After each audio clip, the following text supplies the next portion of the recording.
Arjun Pandey from Prayagraj. एवं सभा में उपस्थित सभी गणमान्य जनों को मेरा प्रणाम।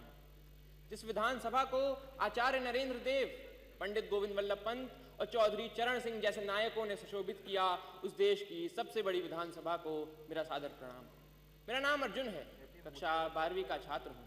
संविधान के 75 वर्षों की यात्रा पर बोलने हेतु तीर्थों के तीर्थराज प्रयाग से आपके समक्ष उपस्थित हूँ। यूनिवर्सिटी ऑफ शिकागो के प्रोफेसर टॉम गिन्सबर्ग ने 1789 के बाद लिखे गए 190 संविधानों का अध्ययन किया और पाया कि इन संविधानों का औसत जीवन मात्र 17 वर्ष है। परंतु भारत का संविधान भारत के उत्कृष्ट मानवीय उपादानों का प्रतिनिधित्व करते हुए 75 वर्षों बाद भी आज दृढ़ता के साथ विद्यमान है। यह इसलिए भी क्योंकि भारत का संविधान मात्र 2 वर्ष 11 महीनों के विमर्श से तैयार हुआ एक दस्तावेज नहीं, अपितु 200 वर्षों की सतत साधना से परिणित नवनीत है।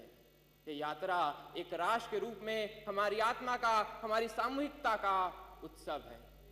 प्रसिद्ध जर्मन दार्शनिक इमैनुअल कांट ने अपनी पुस्तक क्रिटिक ऑफ प्रैक्टिकल रीजन में लिखा था कि constitution to be just must achieve the highest level of possible freedom for human individuals. Kant की इसी वैचारिकता को अपनी समस्त समग्रता में समेटने का काम संविधान ने किया और एक समावेशी लोकतंत्र संजोया। भारत का संविधान सिर्फ इसलिए बड़ा नहीं है क्योंकि इसमें 1.5 लाख शब्द हैं, अपितु इसलिए भी क्योंकि इसके पृष्ठों से महात्मा गांधी के हिंद स्वराज, भगत सिंह के क्रांति, अंबेडकर के सामाजिक न्याय और नेताजी बोस के संप्रभु और सशक्त भारत की आकांक्षाएं भी परिलक्षित होती हैं। संविधान की यात्रा सरल नहीं रही है। अगर इसने 24 अप्रैल 1973 को केशवानंद भारती निर्णय के रूप में रक्षा का प्रयास देखा तो 1975 में आपातकाल के रूप में प्रहार भी देखा। संविधान हमारा वह दर्पण है जिसमें हम अपने अतीत को देखते हैं, वर्तमान को समझते हैं और भविष्य को गढ़ते हैं। हमें यह भी समझना होगा कि संविधान साधन है, साध्य नहीं।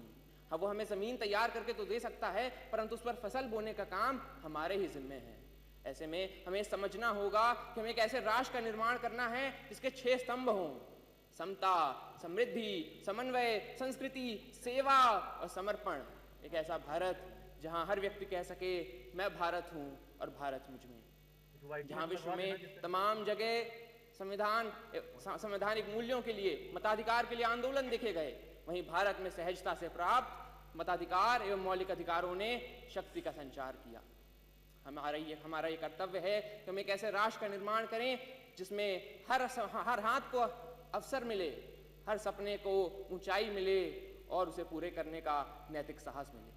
अंत में इतना ही कि हमने तहरीर की है कागजों पर सदियों की बातें, हमने तहरीर की है कागजों पर सदियों की बातें, संविधान यूं ही नहीं हर लफ्ज में एक कौम की सांसें। धन्यवाद।